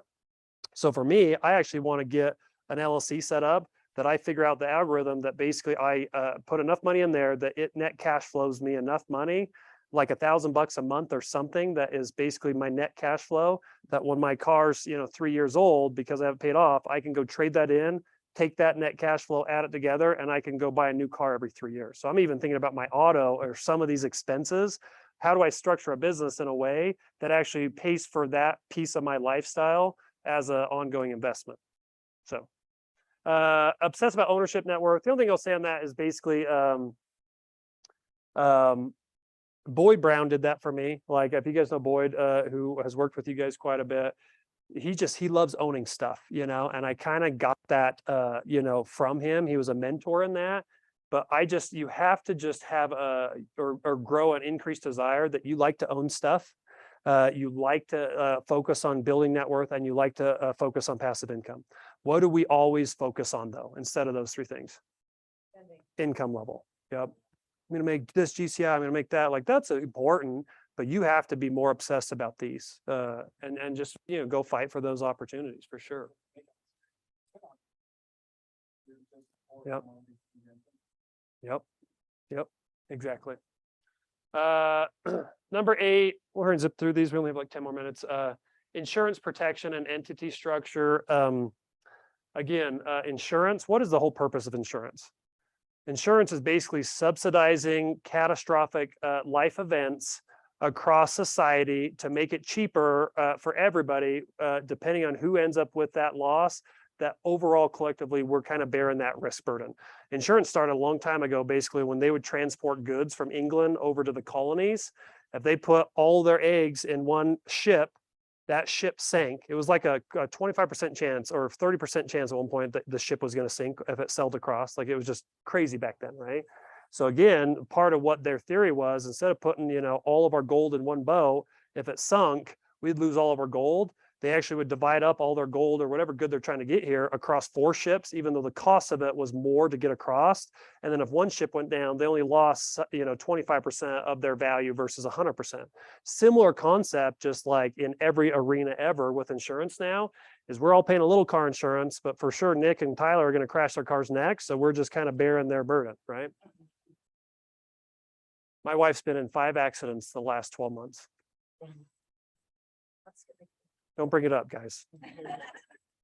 So before I got into real estate, I got off basic admission, jumped into school, and I had to find a job because I just was broke. I was in debt, and I had to somehow pay for my way through school at the same time I was starting my real estate career. Everybody knows it's expensive that first year. The job I got was I started as an office manager at an Allstate franchise, Allstate Insurance, and quickly just got my insurance license. And I sold insurance for like a year and a half while I was just finishing school and launching that real estate business. And the one thing that sticks out to me is just those freak scenarios that popped up from our client base that basically like, I'm so glad that we protected them, that they had insurance. I'll give you 2 examples. One, who's ever golfed? Who's ever shanked a golf ball? Tyler, raise your hand. Just kidding. One of our clients had a bunch of policies. He had a car, he had a motorcycle, he had his house policy. A house policy, if it burns down, should pay for your house to be rebuilt or whatever damage happens to it. But there's liability attached to your house as well that goes beyond, that basically is insuring you, not necessarily the house. So someone slips on your walkway, cracks their head open on your sidewalk, they sue you. That's there to protect you.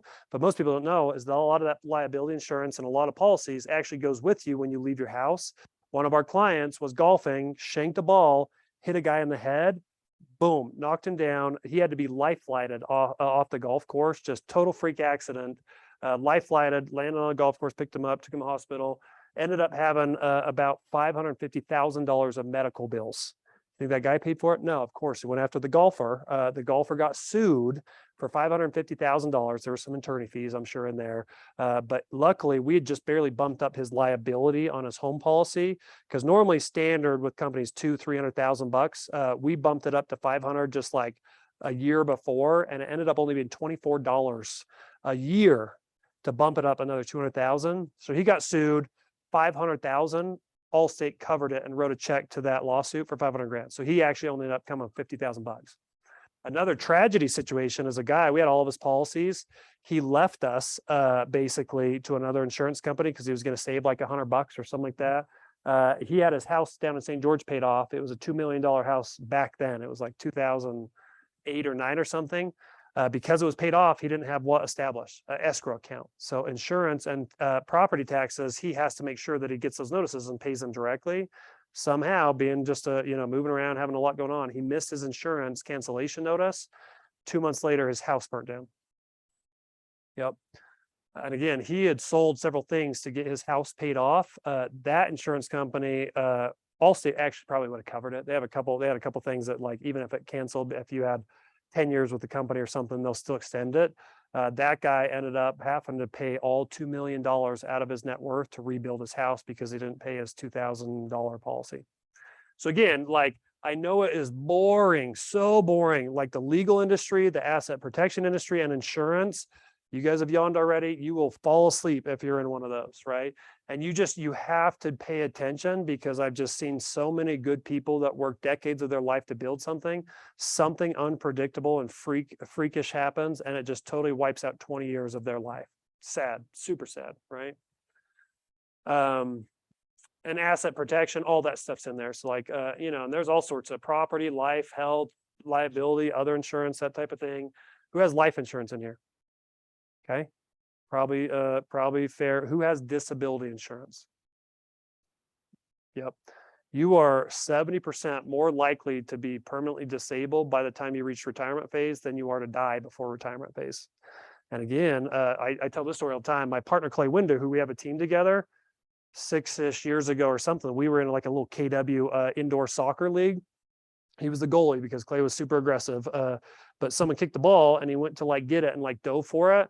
The other guy, just a freak accident, he kept going to like kick it, and when he went to kick it, his knee just totally kicked Clay in the face. My partner shattered his whole face. Like, most people that know my partner Clay Winder, you don't know it, but his whole face is titanium, and it's on this side, his right side, his right eye, he's totally 100% blinded. It like detached something, but his eye actually still tracks, so you think he can see, but he can't. So he's the guy in the grocery store that keeps crashing into stuff on his right side. We tease him now, but it was tragic back then. Even his office faces, his desk faced this way and his door's right here. So almost every day someone sneaks in and tries to scare him because they can't see him out of his peripheral. But when that happened, he was in the hospital for 2 weeks. It was a really high probability that he could end up losing his other eyesight. I don't know why that happens, but sometimes when you lose eyesight, the other eye wants to go with it, even if they didn't suffer the physical damage. The doctor told me he had like a 60-some% chance of being totally blind. And I'm sitting there when he said that, and I'm like, holy shiz. I'm like, what am I gonna do with a blind partner? Like, I know he can sort of type, I guess, but like, imagine doing your realtor job, not being able to see. It takes a long time to adapt to that. And I'm like, I have a huge financial interest in him being able to work, right? And same thing, let alone your household, your family, you're providing all that sort of thing. Just like, so even that disability insurance, you should look into it, But you got to start layering in as your net worth goes up and your income goes in. Your next thought should be, how do I protect this? How do I protect this? How do I protect this? And those are the things having a good insurance agent helps. The what? Yeah. Yeah. So number one, you got to max out your liability and everything. So like, and it's very cheap to be honest, but I have, my car insurance maxed out, my motorcycle, my house. I have an umbrella policy that then folds over those. Umbrellas are really cheap. I think I'm like $5 million of extended umbrella liability insurance. If something crazy happens, it's $400 a year, $400 a year. Okay. Even now, because I've been on so many dang calls, KW Cares is an incredible organization. But one of the hardest parts for me is being on the region thing because we all represent a whole region. When natural disasters happen, we're the forefront of the communication. So any disaster that happens every week when we have our RD calls, those RDs are reporting out what's going on with those disasters. So I've been very in tune with, every disaster the last several years. The hurricane's one of those. And I don't know if you know this, but a lot of anywhere in the country that a natural disaster is probable, like who would have guessed a hurricane hit, Florida? Like, of course, like we know that could happen, right? Even tornado, like tornado country, those are common, right? The vast majority of locations that happens, a lot of those insurers in those areas actually have already removed covering those natural disasters. So even the latest tornado, I can't remember which one it was, a couple of years ago, wiped out 7 of our Keller Williams agents' houses that happened to be in that area. 3 or 4, I think it was 3 of them had their homes paid off. They did not know that their insurance policy did not cover wind damage, which is considered tornado damage. Their house got destroyed. $500,000 paid off house totally wiped them out because their insurance coverage wouldn't work, right? And that's usually where FEMA will step in and they'll try to give some sort of grants. But the FEMA is like Houston. When we got hit with Houston, whatever it was, the hurricane that hit that, and just we went out and were demucking houses and stuff instead of mega camp. It was mega relief back then. But the average FEMA grant that they were able to give everybody, guess what it was down there? People that had their whole homes destroyed. Guess what the FEMA grant was? $32,000. $32,000 not going to build it. So you have to think through this. Like the more you have, the more you need to try to protect it. When a recession happens, besides all the stuff about the market, what's the number one thing that goes up in a recession? Lawsuits. Yep. So even your personal company, entities and operating agreements and business license and stuff, like this is the time the next month to get your shiz in place because you just never know. You just never know. The day me and Boyd bought into our market center, 2 weeks later, we got served our first lawsuit that happened to do with the people that owned it before us.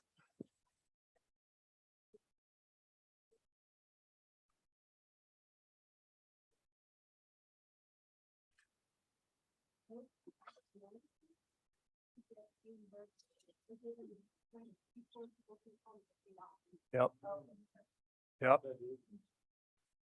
Yep, I agree. And that's it. Part of it is just disasters is one of those things that like, if you have some, like you're the last to get protected. So if you put all your eggs in paying off your house and you don't have other assets or something, like that's where you got to make sure you really protect that, Any other comments on that? Questions? And then again, tax planning, we've talked about this. You have to be good at tax planning. And most of you probably understand the normal ones, car deduction, your meals, your entertainment, your MLS dues, your cell phone, all those sort of things. But as your income goes up, your tax liability could potentially be your biggest expense in your life, right? And again, being a real estate professional, I've said this a couple times. My Argentines think our IRS and our tax codes are crazy because of 2 things mainly. Is number one is mortgage market. We have a mortgage market. We can go get a big loan and buy a house. And then for some reason we can write off the interest that we pay to buy our house. But the biggest one is actually when you go buy an appreciating asset like a house for a rental property, our IRS in the code allows us to depreciate the entire value of the house, right? Which a car makes sense. If you're a contractor and you buy some drills and tools and trailers and all that stuff, like clearly they need those things in their business and they have to buy them for their business. Of course, IRS should let them deduct them. But us as real estate professionals, I think it's 180 hours a year you have to spend doing real estate for you to actually be able to deduct your depreciation against your income. But go make 300 grand selling real estate. You should be buying at least a house a year, cost segging it, and then accelerating your depreciation to then offset the income you made. There virtually is unlimited ways to keep increasing your income, but you just have to have a plan of buying real estate to make sure that you can go depreciate it to offset all your income. Okay. Does that make sense? I know that's cost segregation is somewhat complex, so that's a whole nother class. But the story I always tell is because I own 20% of this building, and then I own 50% of the Orem, Keller Williams building, the Orem's things in. And that was the Orem one was the first introduction to cost segregation. That was a $6 million building. Normally, if you take 6 million divided by the average straight line depreciation method for a commercial property, which is 37 years, basically divide 6 million divided by 37. Every year to normally depreciate that, I would take around $100,000 deduction in that business. I own half of it. I would get a $50,000 deduction, right? Which again, if you go make 300 grand, that just now turns into 250 that you're taxed on instead of 300. Cost segregation or accelerating your depreciation is you're actually getting more of that depreciation in year one. So we did that on that building. We were able to basically write off 25% of the building, which 6 million, we ended up taking a loss of depreciation expense of 1.5 million year one. So we wrote off 1.5 of the 6 million of the depreciation in year one. That year, coincidentally, because my half of that was 750,000 of a loss. Coincidentally, that year I made $750,000 of income in my businesses and real estate. That loss directly offset that. I ended up paying $0 in tax that year. Which again, instead of paying $200,000 to the IRS, I just used that $200,000 to go start businesses and own more real estate. And I created jobs and I created all sorts of things, which the IRS, that's why they're doing that. Like they want people with money. They're the ones that go out and spur up the economy and create that. That is how wealthy people get wealthy. Otherwise, you're going to be trapped in the middle class where you're paying all the burden of the tax system in our life. You had a question? Good.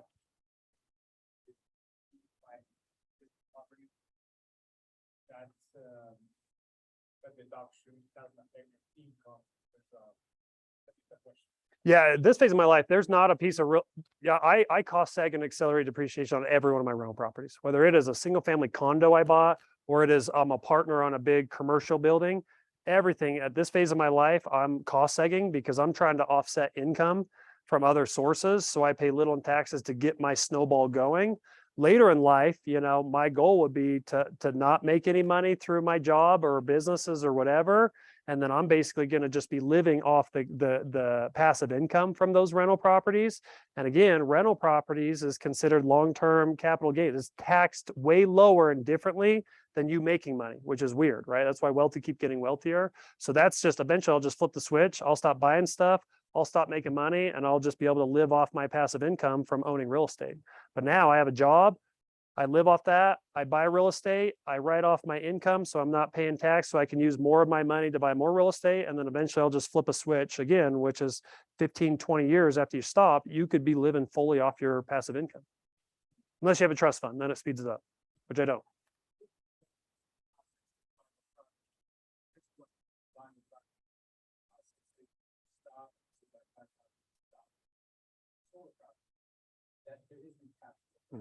Yep. Yeah, usually you don't want to do cost seg on something if you have intentions of selling it or rolling it over before 4 years is what my cost seg guy says. But even when you roll it over, if you depreciate, so like after year one, we didn't have 6 million of depreciation write off. We only had 4.5 million, right? But so that's not going to last forever. So it's going to get less and less and less. And that's why you see these people rolling their equity that they have in properties, because eventually you run out of stuff to depreciate because you're going to get to zero. That's why you tend to see people 1031 it into bigger and better properties, right? That's the whole, you have 4 houses and you roll it into a hotel. Same thing. There's tax strategy in there. I buy a little green house. Eventually, I'm going to try to get more of that tax liability benefit up front. I'm going to write those off. And my only recourse, if I'm going to keep trying to find stuff, I have to turn those in and roll them up. So we did that phase the last several years. So we bought one single family home. We cost segged it. It helped our income, liability that year. Then we blink, 5, 6 years later, we ended up with $200,000, of equity in that. That's not serving us as, financially, fiscally, or whatever. So we ended up just 1031 that one house now into a fourplex, $1 million fourplex. That 200 grand just coincidentally is exactly the down payment. And now I have a whole $1 million property to then cost seg and depreciate. Which is also why my strategy of real estate investing went from I'm going to own 100 single family homes to actually have quite a bit of my equity in properties, I've been rolling them up to commercial because it's actually sped up my investing journey. It's gone versus thinking it was going to go like this. So you get these emails every once in a while, be like, blank and blank capital, they need to place $8 million, in the next 90 days or whatever. A lot of that's motivated because they just have to get money into properties to cost seg it. Otherwise, their tax liability is going to be gigantic, and they'd rather be like paying a little bit more for rental properties or whatever than actually paying it in tax. That's why multifamily, like the cap rates they were paying for the last several years, is just ridiculously low. That's my question. Good, good. We don't have this much time to have a hopeful mantra for us, because this is awesome. And I've already got rentals, but I honestly need to do a lot of improvement. And I just want to feel like there's hope that I have time, Mhm. because I don't have some of your stuff, my lifestyle. Yeah. And I just, because I do all the time, I meet with people in their 60s, 70s, even, and they're like, I haven't done anything. What do I do? And part of it is you've lost time. So like you worked a little against yourself, but doesn't mean you can't make it work. And again, you always overestimate what you can do 1 year, you underestimate what you can do in 5 years, and part of it is just, what is your lifestyle? What do you want your lifestyle to be in retirement? All right, I got to somehow come up with $10,000, of passive income that's actually going to be in my retirement phase. I already know, all right, Social Security might be 2,000 of it. I have a little 401k that might be 500 for it or something. You just got to do the real math of where you're at right now. All right, I clearly have a gap of $7,500. I need to somehow create an income stream that's going to get that. And then you just have to reverse engineer into what you have to do, and if you have very little time to do it, you better really sacrifice, lower your lifestyle now, because you're going to do it either now or you're going to do it at the end. When do you want to do it? And you just got to build a plan around that, Yeah. What else? And again, just the last one is just build wealth, follow your plan, and plan your legacy. Like I feel like a good chunk of your life, you're fighting to provide for yourself and retirement and stuff like that. And it's crazy. The closer I get to that, my mind's already moved on. All right, what do I want my legacy to be? What do I want my grandkids to think about me or whatever? And then there's a whole nother set of strategies that go in place of, all right, what do you want to do with your money upon death or whatever, right? Cool. Those are the 10 steps to 10 million. How'd it go? Good. Okay. Any final questions? Okay. Give me a couple of ahs. What stuck out to you? How did this flow for you? Because clearly this is the first time I've taught this in this order. And I've tried to make it really be very realistic of things that I'm doing and I've done. So did it flow well? Yep. Okay. Yep. Yeah, I've almost boiled it to a little bit of an algorithm right now. Basically, for every $250,000 of income you make in sales or whatever streams of income you've got, that's like taxable income. So you might have to make a little bit more if you're writing stuff off or you have your exemptions or whatever. But any $250,000 of tax liability that I'm going to end up owing taxes on, which times that by your tax bracket of 20-30% with state and federal, I'm going to end up paying what's 30% of 250? 60, 75,000 bucks. So that year, I'm like, all right, if I have a taxable income of 250,000 bucks, I'm going to pay $75,000 to Uncle Sam. Do you want to do that? Okay. If you don't, how much real estate do you got to buy, have rented out by the end of the year? For almost every $250,000 of taxable income in my life, this is my own strategy. I've got to somehow figure out how to buy $1 million, $800,000 to $1 million worth of real estate, so I can cost seg, get that tax deduction that wipes out that 250,000. Because basic equation, if you can write off 25% of the value of the property that first year, $250,000 reduction, somewhere around there. Okay. Unless they're a crappy lender, no. Because again, depreciation expense is one of those expenses that's a fake expense. We're not actually paying to depreciate our house. We already bought it. We already got a loan or whatever. Whether you put 0 down or 100% down or whatever, that is unattached to depreciation. And so depreciation, every good lender and every mortgage I've ever got, they back out depreciation. So if I make $1 million, but I wrote off $1 million and I show 0 on my tax return, that's my tax liability. But then they come back and add back in the depreciation expense. Unless your accountant or whatever screwed it up, and it's really hard for an underwriter to see that, but that's like the other total awesome win. So, kind of a standard practice, really, like every loan guy should know that. It's not a trick or anything like that. Yeah, the challenge we've only had on that, just straight up answering the challenges I've had, is when we've had, because like me and Clay own Red Side Investments, right? We own that 50-50, and then we own some other LLCs that we're partners in, and then my LLC owns that. So we've kind of tiered it, which there's actually some added liability to that, but it makes it hard for underwriters to actually see that because they have to go track down where did you take that depreciation expense, and it just kind of boggles their mind. So like that's why if you guys hate getting loans, I really hate getting loans because of just they can't just, hey, I've got that money sitting in my bank account, or I make a lot of money or whatever. They have to go get every freaking layer of my tax returns, right? So it just makes them getting challenging. So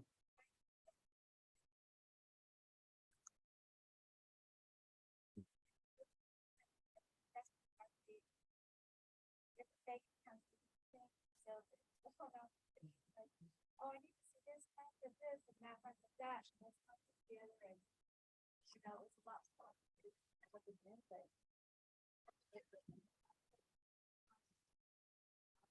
yeah, yeah. Like even this commercial loan that I have, I'm named on it. Every year you have to re-get a commercial loan, basically.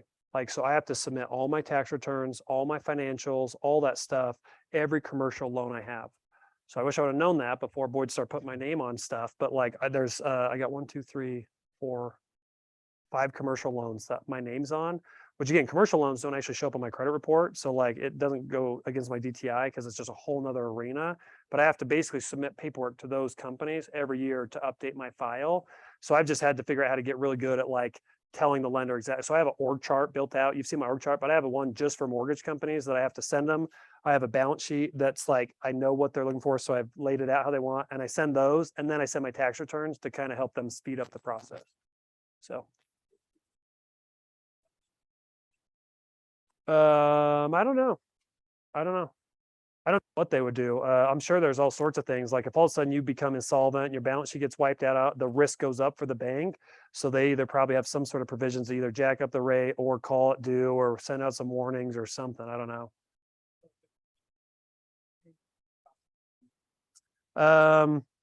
Depends on the property, on square footage. A lot of times they've got some sort of pricing thing, but one unit, like a normal, 2,500 square foot unit or something, condo, townhome, or whatever house, usually you're somewhere around $1,500 for that report that it costs.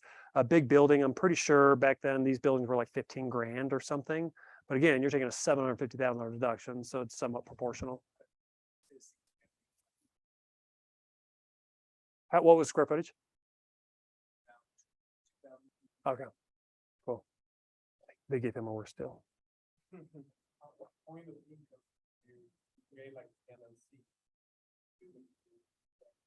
So S Corp, this is when you flow your commission through it. When you're even on track to make $30,000 in a year, get an S Corp. S Corp should come very early on into your income producing thing. An LLC over here, as soon as you own an asset, it makes sense to have it. You should never own a rental property or anything over here that's not in an entity. I actually did it a little bit before because I liked to flow it and put it in the bank account. So I basically was setting up an LLC too early, responsibly, but I actually liked it because it then helped me set more goals.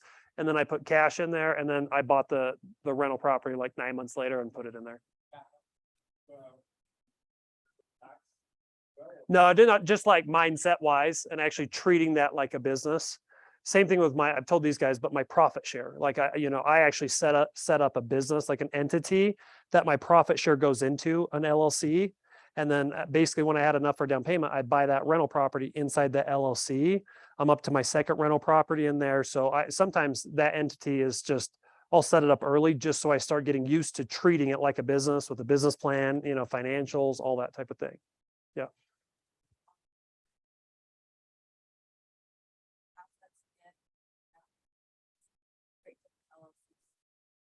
Yeah, there's a bunch of different strategies. So the first entity I had, we put a bunch in there. Utah is one of those states can be a series LLC, if you have to look that up, but basically you can file one tax return. It can be one entity, but actually extends individual liability protection for each property. So we owned like 20 under one entity and it rolled up to one tax return. Now I'm to the point, it depends because we set up a different LLC every time there's a different partnership. So I might have 3 or 4 different entities that I own, but it's just because I have different partners and I own different percentages. So you have to. But I actually own 2 entities that I'm going to probably get up to about $1 million of net worth or equity in that entity before I create another one. A lot of times that just comes down to what are you protecting, you know? And if you have $5,000 equity in 5 different properties and you set up 5 different LLCs to protect them, you're only got $25,000 in net worth. So to me, it's more I'm trying to protect the assets. So I'm willing to set up more entities just to create that extra level of protection. Where do you keep the money that you're gonna pay to tax? Just a savings account. Yep. Yep. So even on my top line, you know, because again, taxes comes off the top for me. Whatever's after taxes, what I consider to do these percentages, right? So I usually just set up a personal savings account, one of those online I want it to be liquid. So it's a higher interest rate. Those are all around 2.5%, 3% right now. So I just move it in there and I still actually personally save 15% of every top line dollar I make. And I put it in that temporary savings account. And I'm still aggressively trying to pay no tax. So if I pay no tax or very little tax, I should have a tremendous investment chunk sitting there that just starts my next year out with a bang on that. I definitely didn't do that the first 3 years because I'm like, oh crap, you pay taxes on money. Like I had to figure that out, right? So there's that piece. Yep. Anybody else? Cool. Well, thank you. Thanks for being here.